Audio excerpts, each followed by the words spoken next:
The palace press office released the photographs on a Tuesday morning, carefully timing the announcement to maximize positive coverage while avoiding competition from other major news stories. Sarah Mitchell, the royal family's communications director, had orchestrated the release with the precision of a military operation, ensuring that the images reached key media outlets simultaneously while providing appropriate context for their publication. Within minutes of the release, the photographs began appearing on news websites around the world. The initial response was overwhelmingly positive, with journalists and royal commentators praising both the quality of the images and the glimpse they provided into the private life of the young family. Edward and Catherine monitored the coverage from their private apartment in the palace, watching as their decision played out in real time across television screens, newspapers, and social media platforms. Thomas, blissfully unaware of the international attention his photographs were receiving, continued his normal routine of playing with toys and exploring the palace gardens. "Look at this headline," Catherine said, reading from her tablet. Royal family shares heartwarming glimpse of Prince Thomas in stunning new photographs. They're focusing on the warmth and authenticity of the images. Edward nodded approvingly as he scrolled through similar coverage on his phone. The major news outlets were indeed emphasizing the genuine nature of the photographs and the insight they provided into Thomas's personality and development. The photograph of Thomas with his book had become an immediate favorite among commentators, who noted the intelligence visible in his expression and his obvious love of learning. Several child development experts had been quoted in early articles, praising the importance of reading to young children and commending Edward and Catherine for encouraging their son's intellectual curiosity. "This article in the Times is particularly good," Edward observed, sharing his screen with Catherine. They've interviewed a pediatric psychologist who talks about the developmental appropriateness of Thomas's activities in the photographs. The expert commentary was adding valuable context to the coverage, helping the public understand not only what they were seeing, but also why these activities were important for a child Thomas's age. This educational angle had been something Edward and Catherine had hoped for, as it elevated the conversation beyond simple celebrity watching. Social media response was equally positive, with thousands of people sharing the photographs and commenting on Thomas's obvious happiness and the strong family bond evident in the images. Many parents were sharing their own similar photographs, creating a sense of connection and relatability around the royal family's experiences. The photograph of the family playing with the ball had generated particular engagement, with people noting how natural and unstaged the interaction appeared. Comments ranged from admiration for their parenting approach to appreciation for allowing the public to see these genuine moments of family life. "The engagement numbers are extraordinary," Sarah Mitchell reported during a mid-morning phone call with Edward and Catherine. "We're seeing positive responses across all demographics and regions. The photographs are resonating with people in exactly the way we hoped they would." International coverage was also strong, with media outlets in Europe, Asia, and the Americas featuring the photographs prominently. The images had apparently struck a universal chord, appealing to people regardless of their cultural background or previous interest in royal family news. However, not all responses were purely positive. Some Republican-minded commentators criticized the release as a calculated attempt to manipulate public opinion and generate sympathy for the monarchy. A few privacy advocates questioned whether it was appropriate to publish photographs of such a young child, even with parental consent. "There will always be critics," Edward reminded Catherine as they reviewed a particularly harsh opinion piece. "The important thing is that the majority response has been positive and that we accomplished our primary goals." Indeed, early indicators suggested that their strategy was working. Paparazzi activity around their usual haunts had decreased significantly since the photographs were released, suggesting that the images had satisfied much of the media's appetite for new content about their family. The afternoon brought a steady stream of positive coverage, with television programs featuring the photographs prominently and inviting experts to discuss their significance. Several shows focused on child development themes, using Thomas's photographs as starting points for conversations about early childhood learning and family bonding. Catherine was particularly pleased to see coverage that emphasized Thomas's normalcy rather than his royal status. One popular parenting blog had written extensively about the importance of unstructured playtime, using the photograph of Thomas with his blocks as an illustration of healthy childhood development. "This is exactly what we wanted," Catherine told Edward as they watched a television segment that featured their family alongside other families engaged in similar activities. "Thomas is being seen as a child first, and that's what matters most." The evening news programs continued the positive coverage, with several outlets featuring longer segments about the photographs and their significance. Royal historians provided context about previous releases of similar images, noting how this approach reflected modern thinking about balancing public interest with family privacy. One particularly insightful commentator observed that the photographs demonstrated Edward and Catherine's confidence as parents and their willingness to share their joy in Thomas's development with the public. This interpretation aligned perfectly with their intended message. As the day progressed, international responses began filtering in from around the world. European royal families issued statements praising the photographs and expressing admiration for Thomas's obvious happiness and health. Several heads of state shared the images on their official social media accounts, adding their own messages of congratulation and support. The response from the public was equally gratifying. Palace staff reported that the official royal family social media accounts had gained thousands of new followers throughout the day, with engagement levels reaching record highs. More importantly, the comments on the posts were overwhelmingly positive and supportive. "People are sharing stories about their own children," Catherine noted as she scrolled through responses. "They're connecting with us as parents rather than just viewing us as public figures." This personal connection had been one of their primary goals. By sharing genuine moments from their family life, they had hoped to create bridges between their experiences and those of other parents around the world. Thomas himself remained completely unaffected by the international attention his photographs were receiving. He spent the day following his normal routine, playing in the nursery, taking his afternoon nap, and enjoying his evening bath time with his usual enthusiasm. He has no idea that millions of people around the world are seeing him play with his blocks, Edward observed as he helped Thomas get ready for bed. In some ways, that innocence is what makes the photographs so compelling. Catherine agreed, noting that Thomas's unconscious authenticity was what had made the photography session so successful. Unlike adults who might modify their behavior when being photographed, Thomas had simply been himself throughout the entire process. As they tucked Thomas into bed that evening, both parents reflected on the success of their decision. The photographs had accomplished everything they had hoped for while exceeding their expectations in terms of positive response and international reach. "The feedback has been better than I dared to hope," Catherine admitted as they settled into the sitting room after Thomas's bedtime routine. "People seemed to genuinely understand what we were trying to accomplish." Edward poured 2 glasses of wine as they prepared to review the day's coverage more thoroughly.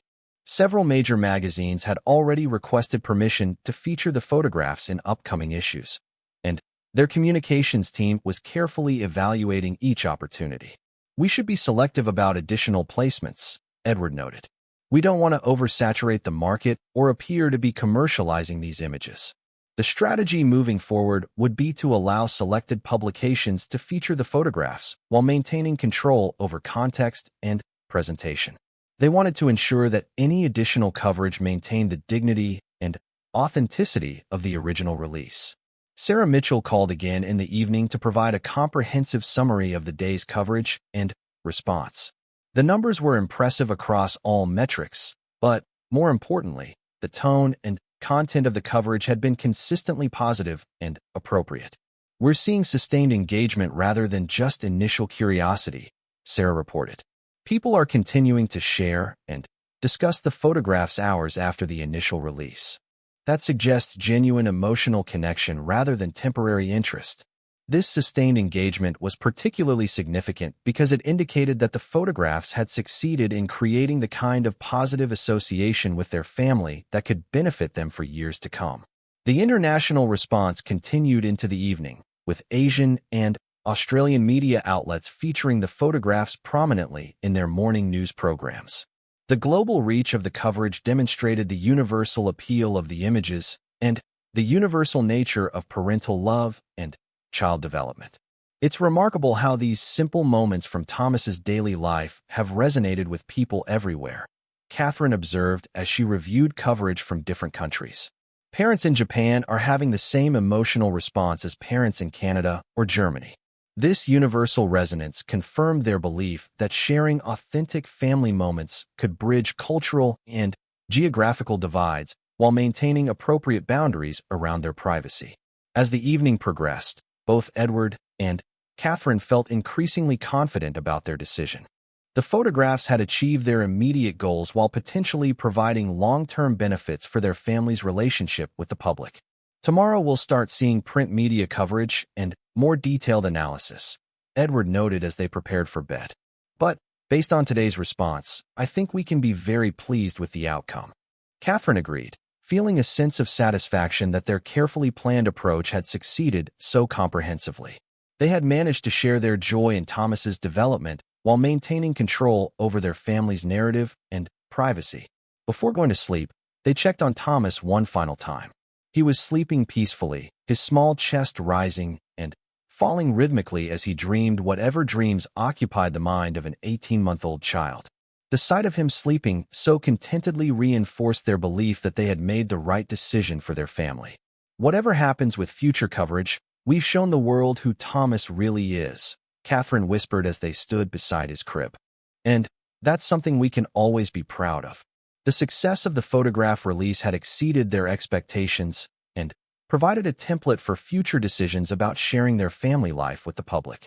They had proven that it was possible to satisfy public curiosity while maintaining dignity and authenticity, creating a foundation for the kind of relationship they wanted to have with the world as Thomas grew older.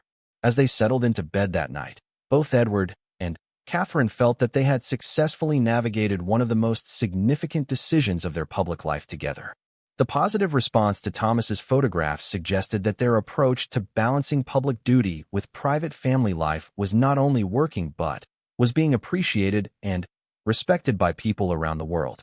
The photographs would continue to generate coverage and discussion in the days and weeks ahead, but the immediate success of the release had established the foundation for whatever would follow. They had shared their son with the world on their own terms, and the world had responded with warmth, appreciation, and respect for both Thomas and their family's approach to royal life. 2 days later, Maria Santos returned to the palace with a carefully curated selection of photographs displayed on her laptop computer. Edward and Catherine had arranged their schedules to review the images together, understanding that this decision would affect not only their family, but also public perception of the monarchy itself. The meeting took place in Edward's private study, a room lined with books and family portraits that reflected both his personal interests and his royal heritage. Maria had arrived precisely on time, carrying a leather portfolio and her laptop, her expression professional yet warm. "Before we begin," Maria said as she set up her computer, "I want you to know that I selected these images based on authenticity and emotional resonance. Each photograph tells part of Thomas's story as I observed it during our session." Catherine felt her heart racing slightly as Maria opened the first file. She had seen thousands of photographs of herself and Edward over the years, but images of Thomas always affected her differently.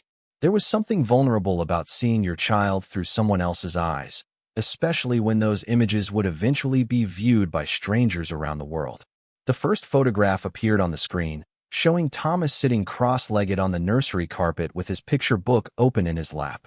His small fingers were pointing to an illustration of a cow, and his expression showed intense concentration mixed with delight.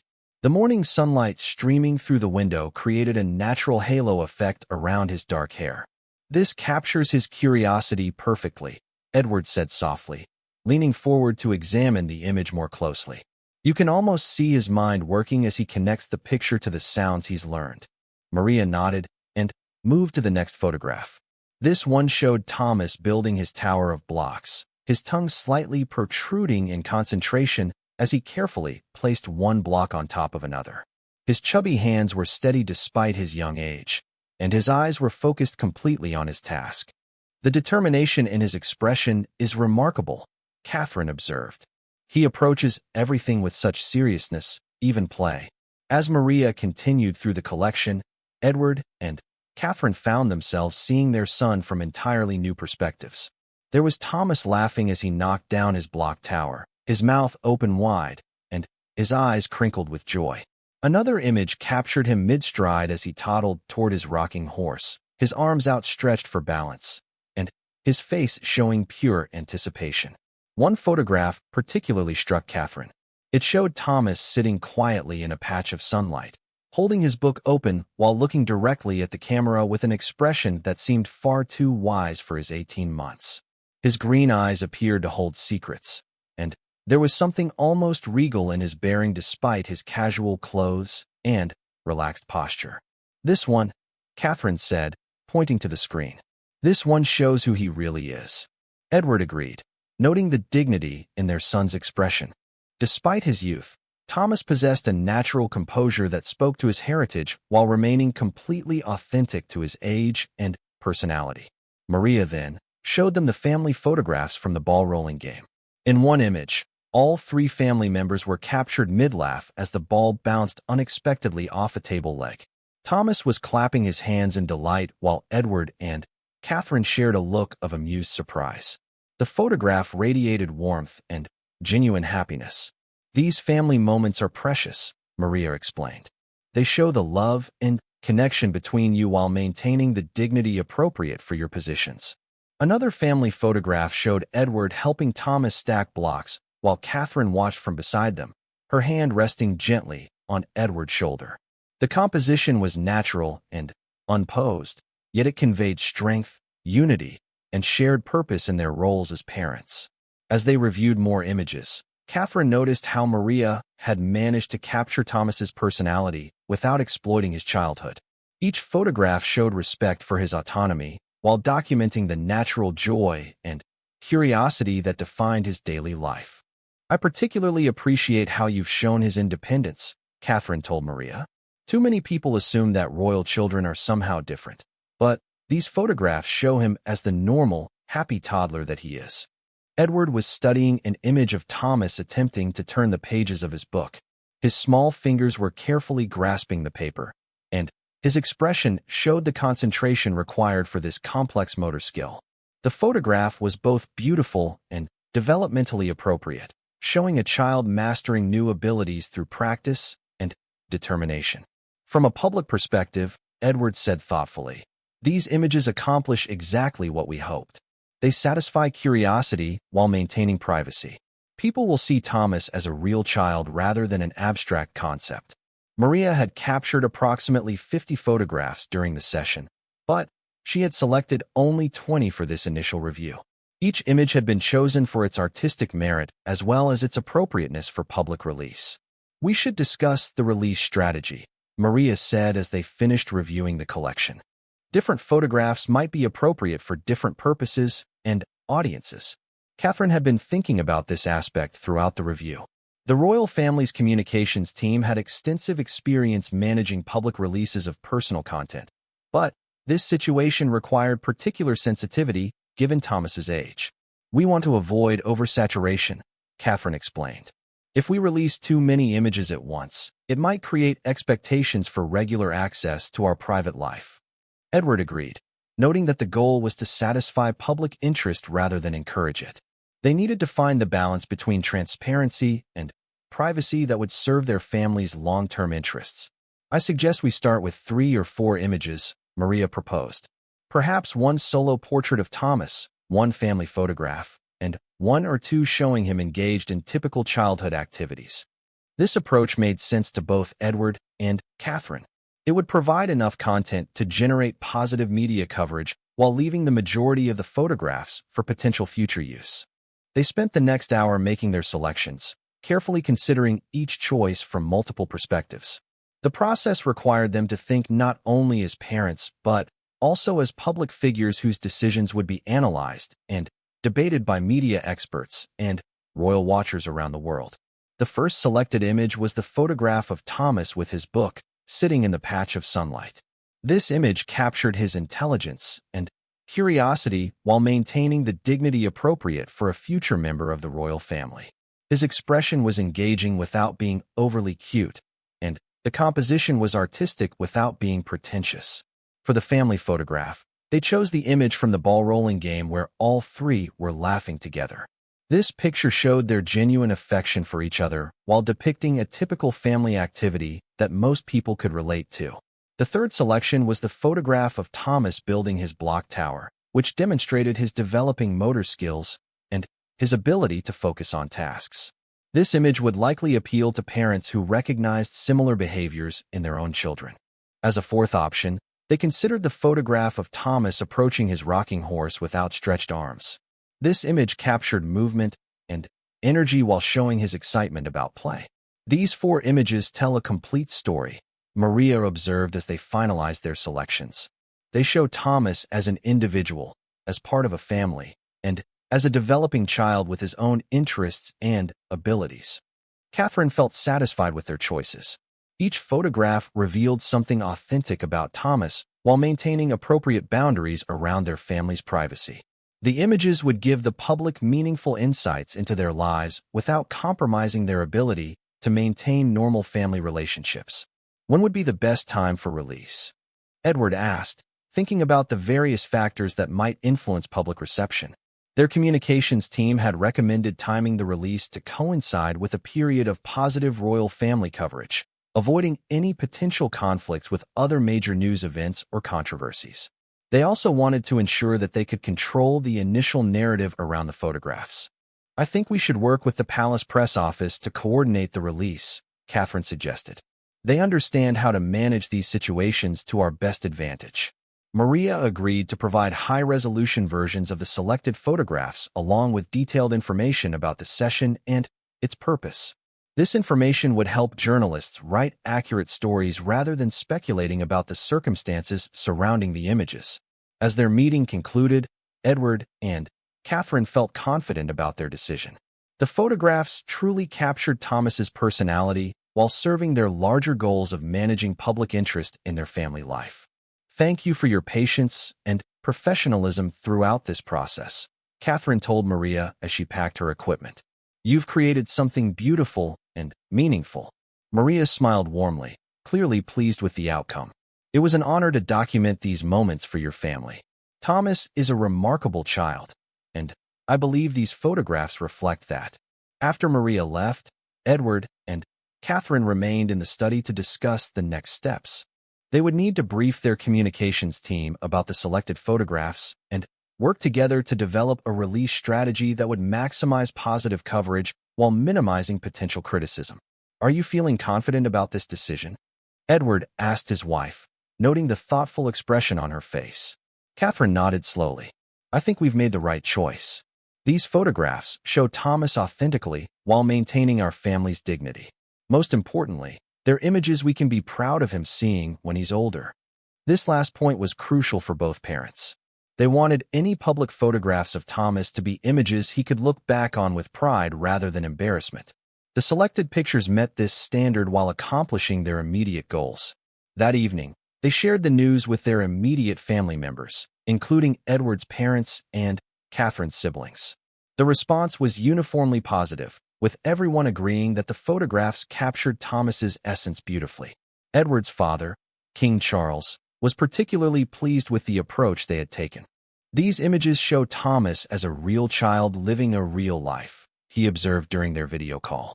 They remind people that royal children are children first, and that's exactly the message our family should be sending. Catherine's mother was equally enthusiastic, noting how the photographs captured the joy and energy that characterized Thomas's daily life. Anyone who sees these pictures will fall in love with him, she predicted. And, more importantly, they'll understand what a wonderful job you're both doing as parents. As they prepared for bed that night, Edward and Catherine felt a sense of anticipation about the response their photographs would generate. They had taken a calculated risk in sharing these intimate moments with the public, but they believed the potential benefits outweighed the concerns. Tomorrow we start working with the press office on the release strategy, Edward reminded Catherine as they settled into bed. Once we begin this process, there's no going back. Catherine understood the significance of this moment. They were about to share their son with the world in a very personal way, and The response would influence how they approached similar decisions in the future. But looking at the selected photographs had reinforced her belief that they were making the right choice for their family. The morning sunlight streamed through the tall windows of Kensington Palace as Prince Edward sat in the nursery, watching his 18-month-old son Thomas play with wooden blocks on the Persian carpet. The little boy had his father's dark hair and his mother's bright green eyes, creating a combination that photographers constantly called irresistible. Edward smiled as Thomas stacked one block on another, his chubby fingers working with the determined concentration that only toddlers possessed. Princess Catherine entered the room quietly, her silk dress rustling softly against the doorframe.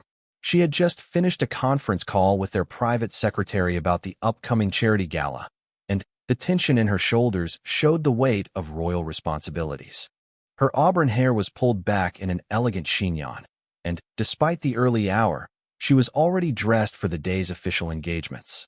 "The photographers are arriving in 20 minutes, Catherine said softly, settling into the chair beside her husband. "Are you certain about this decision? Once these images are released, there will be no taking them back."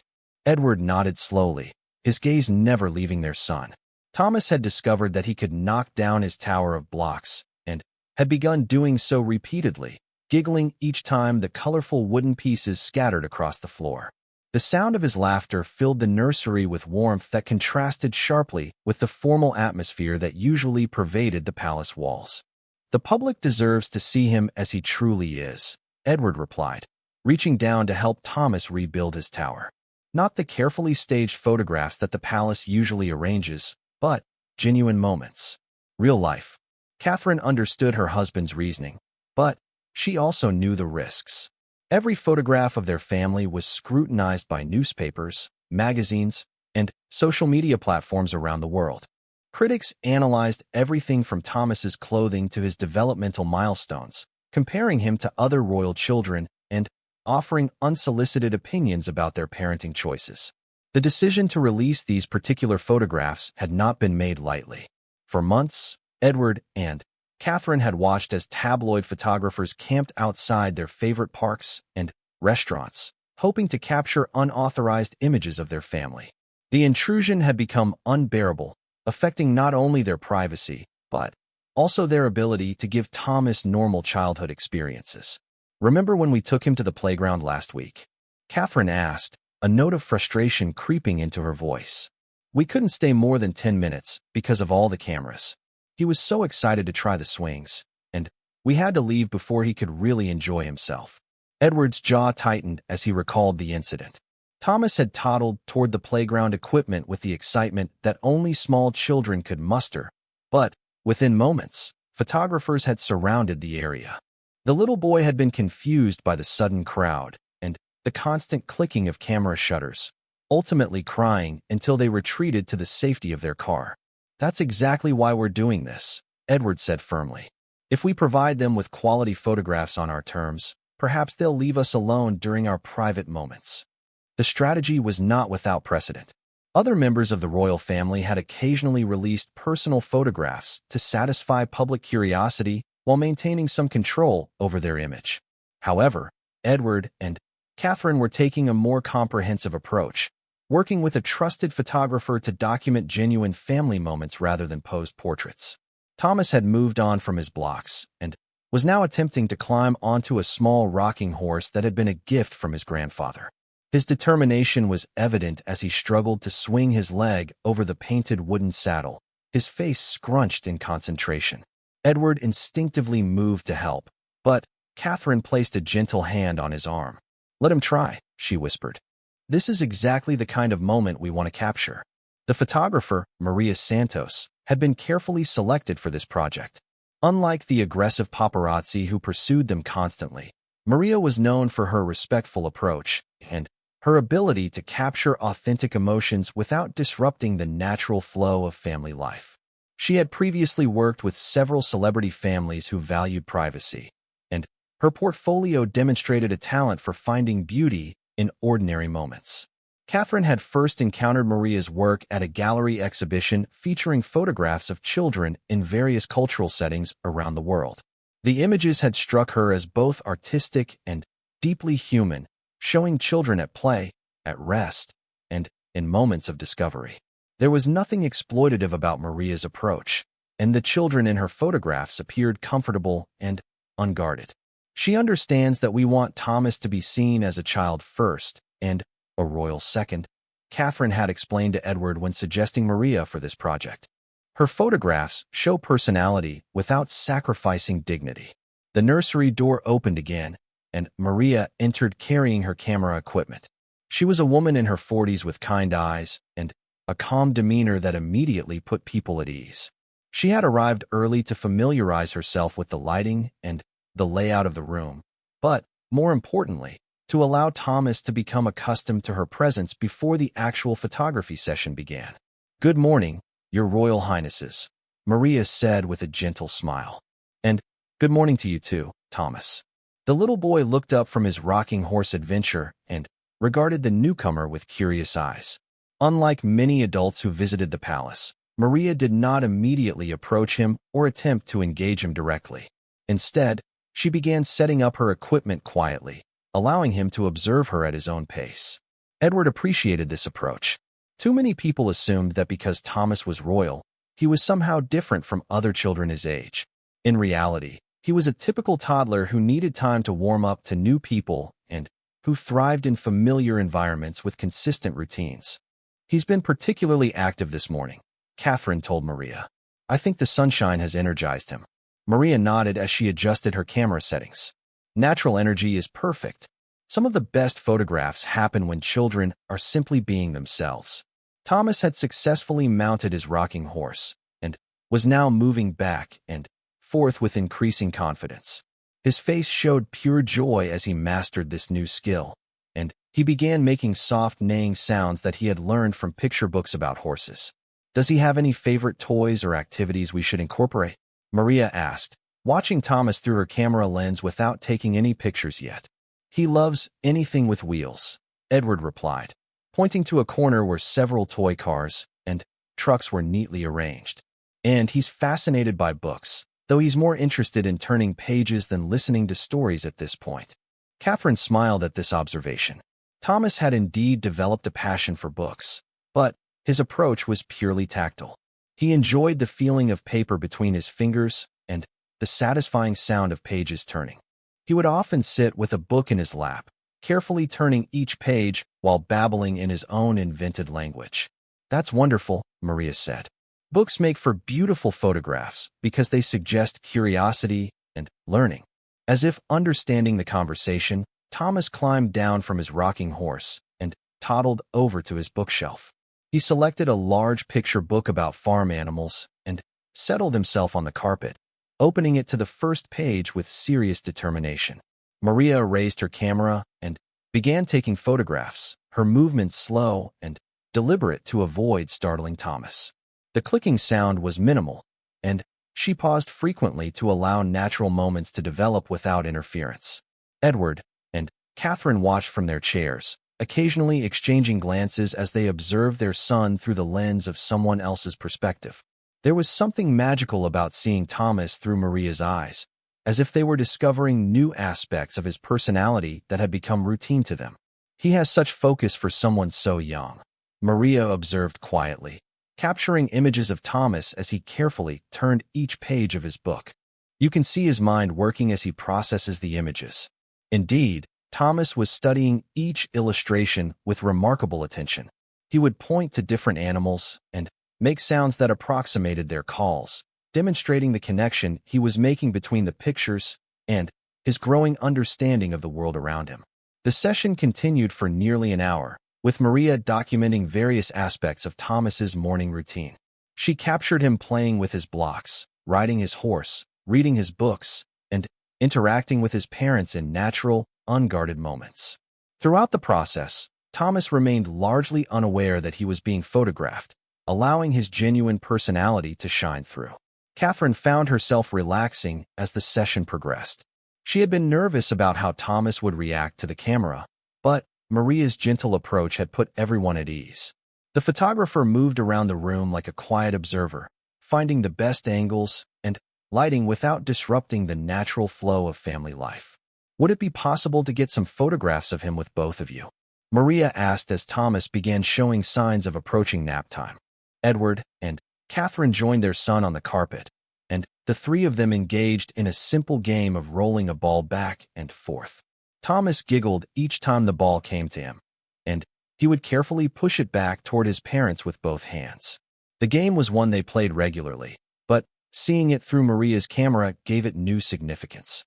As the morning session concluded, Edward and Catherine felt cautiously optimistic about their decision.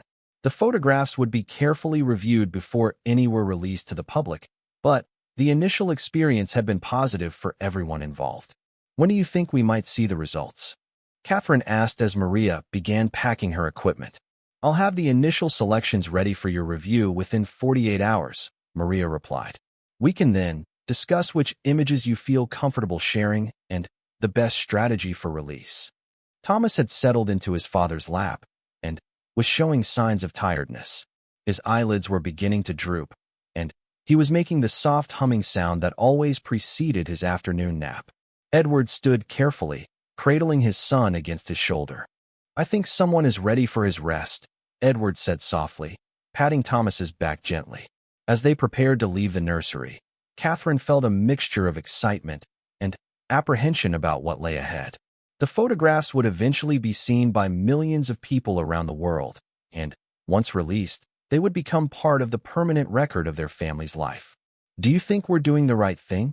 She asked Edward as they walked toward Thomas's bedroom. Edward considered the question carefully before responding.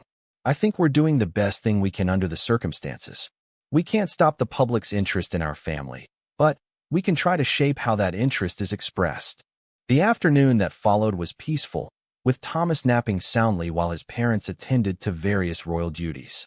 Edward had a meeting with representatives from one of his charitable organizations, while Catherine reviewed plans for an upcoming state dinner. Both tried to focus on their responsibilities, but their thoughts frequently returned to the morning's photography session and its potential implications.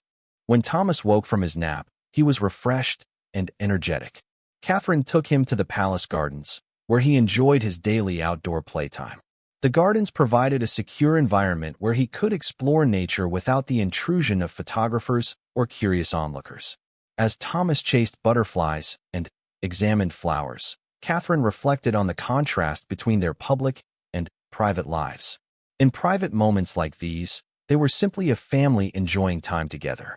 But she knew that soon, carefully selected glimpses of their private world would be shared with the entire planet. The evening brought a quiet dinner and Thomas's bedtime routine. As Catherine read him his favorite story about a friendly dragon, she wondered how the world would react to seeing him as he truly was. Not a symbol or an institution, but a curious, joyful little boy who loved books and blocks and rocking horses. Edward joined them for the final part of the bedtime routine, and together they tucked Thomas into his small bed. As they watched him drift off to sleep, both parents felt the weight of their decision and the hope that they had chosen the right path for their family's future.